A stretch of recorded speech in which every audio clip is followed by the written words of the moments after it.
아멘. 오늘의 말씀은 지혜를 얻으라 라는 말씀으로 이 새벽의 말씀을 시작하도록 하겠습니다.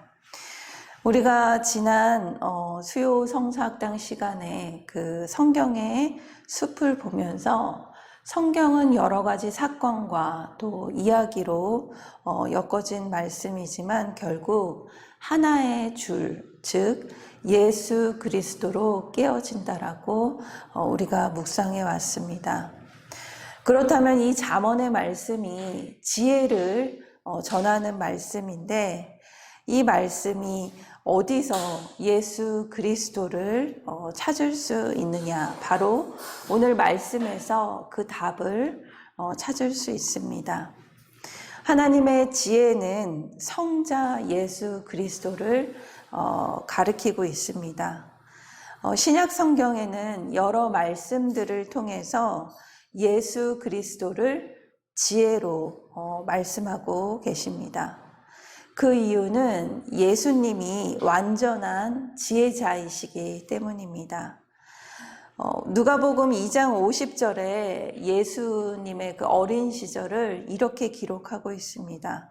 예수는 지혜와 키가 자라가며 하나님과 사람에게 더욱 사랑스러워 가시더라 라는 구절을 보면서 지혜로운 자가 하나님과 사람 앞에서 은총과 귀중히 여김을 받으리라는 약속을 잠언 3장 4절에서 이전에 우리가 이 말씀을 상고했습니다. 또 예수님은 완벽한 지혜 교사입니다. 마가복음 1장 22절에는 사람들이 그의 교훈에 놀랐다라고 말합니다. 또 6장 2절에는 많은 사람들이 이 예수님의 말씀을 듣고 놀라 이르되 이 사람이 어디서 이런 지혜를 얻었느냐고 말을 하고 있습니다.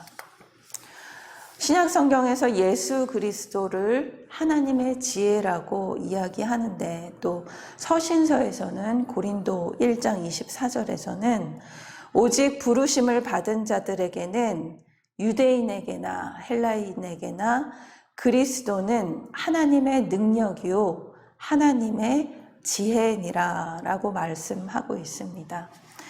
그렇기 때문에 지혜를 받아들이라는 이 끊임없는 이 권면의 말씀은 결국 예수 그리스도를 영접하라라는 그 요구라고 볼 수가 있습니다.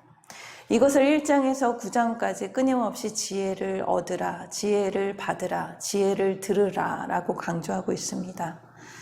잠언 10장에서 31장에서는 지혜를 따라 어떻게 살아가야 하는지 구체적인 교훈들을 실제적으로 어떻게 해야 되는지 나오고 있습니다. 우리는 그리스도를 영접하고 지금 그리스도 안에 있기 때문에 그리스도의 마음을 소유하고 성령에 힘입어 지혜롭게 되어가는 것입니다.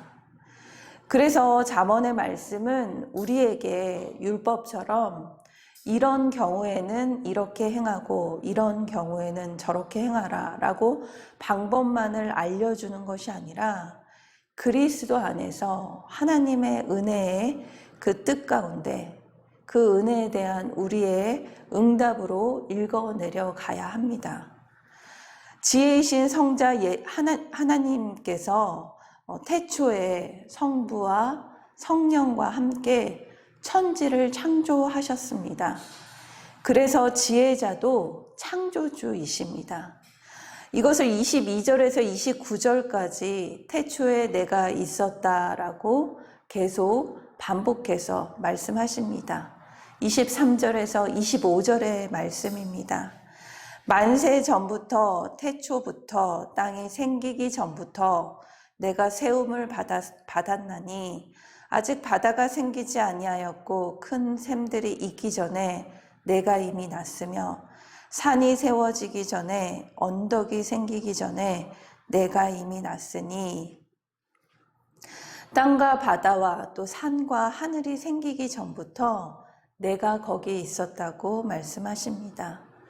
창조자이신 지혜, 곧 하나님의 말씀이 하나님 아버지 앞에서 춤을 추며 즐거워했다고 말씀하십니다. 그뿐만이 아니라 사람들에게서도 기쁨을 얻었다고 이야기하십니다. 30절에서 31절 말씀입니다. 내가 그 곁에 있어서 창조자가 되어 날마다 그의 기뻐하신 바가 되었으며 항상 그 앞에서 즐거워하였으며 사람이 거처할 땅에서 즐거워하며 인자들을 기뻐하였느니라. 이 웨스트민스터 소요리 문답의 첫 번째 문답의 질문이 바로 사람의 정체성에 대한 질문입니다. 인간이 살아가는 목적이 무엇인가? 바로 하나님을 영화롭게 하고 영원토록 즐거워하며 기뻐하는 것이라고 말하고 있습니다. 인자들을 기뻐하였느니라, 즉 사람에게서 기쁨을 얻었다라고 표현하십니다. 주님의 기쁨이 되는 것이 본래 우리의 존재의 이유입니다. 그래서 내가 내 존재를 부정하고 기뻐하지 않게 된 것은 죄의 결과입니다. 이에 내 존재를 새롭게 창조하시려고 다시 창조의 모습으로 회복하시려고 말씀이 육신이 되어 우리 가운데 예수님께서 오신 것입니다.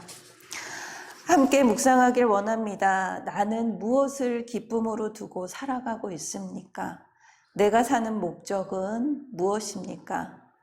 저와 여러분이 오늘 주신 말씀 가운데 태초의 말씀이 계시고 육신이 되어 나에게 오신 예수 그리스도를 만남으로 기쁨을 누리는 저와 여러분이 되길 기도합니다.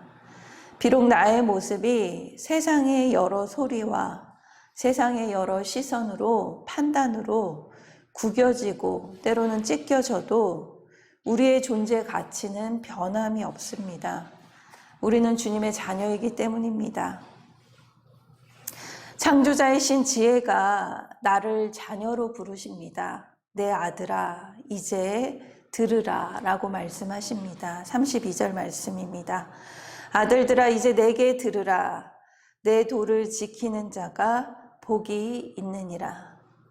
우리는 어떤 소리에 귀를 열고 민감하게 반응하며 살아가고 있습니까? 주변에 수많은 소리가 들리죠. 우리는 이 소리를 귀를 쫑긋 세우고 살아가면서 하나님의 말씀에 귀를 기울이지 않는 것이 우리가 하나님으로부터 멀어진 죄인으로 태어났다라는 증거입니다. 우리의 죄는 고무줄 같아서 자꾸 죄의 길로 가려는 그 본성을 가지고 있습니다. 그래서 내가 죄인임을 고백해야 합니다. 이것을 위해 주님의 훈계를 듣는 것이 지혜의 시작입니다. 33절 말씀입니다. 훈계를 들어서 지혜를 얻으라. 그것을 버리지 말라. 상황이 변했다고 다시 교만해지지 않고 훈계의 말씀을 외면하지 않고 지키는 사람이 복이 있다라고 말씀하십니다. 함께 묵상하길 원합니다. 힘든 사람과 또 사건 가운데 주님이 내게 지속적으로 말씀하시는 훈계는 무엇입니까? 나는 그 훈계를 들으려고 합니까? 아니면 무시하고 버리고 있습니까? 저와 여러분이 지혜의 훈계를 경홀히 여기지 않고 마음에 새기는 하루가 되길 기도합니다. 그래야 내가 살고 내 가족이 살고 내가 속한 모든 땅이 살아나게 됨을 믿습니다. 죄의 쾌락을 쫓아 살아가는 사람은 음녀의 집을 그 주변을 어슬렁거리며 떠나지 못하고 방황하지만 지혜의 훈계를 듣는 자는 지혜의 문 곁에 서서 기다리고 있습니다. 34절 말씀입니다. 누구든지 내게 들으며 날마다 내 문 곁에서 기다리며 문설주 옆에서 기다리는 자는 복이 있나니. 이 세상에서 아무리 좋은 것을 얻는다 해도 주님의 말씀을 얻지 못하면 그 끝은 사망입니다. 35절에서 36절 말씀입니다. 대저 나를 얻는 자는 생명을 얻고 여호와께 은총을 얻을 것임이니라. 그러나 나를 잃어버리는 자는 자기 영혼을 해하는 자라. 나를 미워하는 자는 사망을 사랑하느니라. 하나님의 지혜를 찾는 사람은 생명을 얻고 여호와께 은총을 받게 됩니다. 오늘 말씀을 통해 태초의 말씀으로 계신 지혜의 성자 하나님을 고백하며 우리의 창조의 모습을 회복하길 기도합니다. 하나님만으로 즐거워하며 기뻐하며 춤을 추는 하루가 되길 원합니다.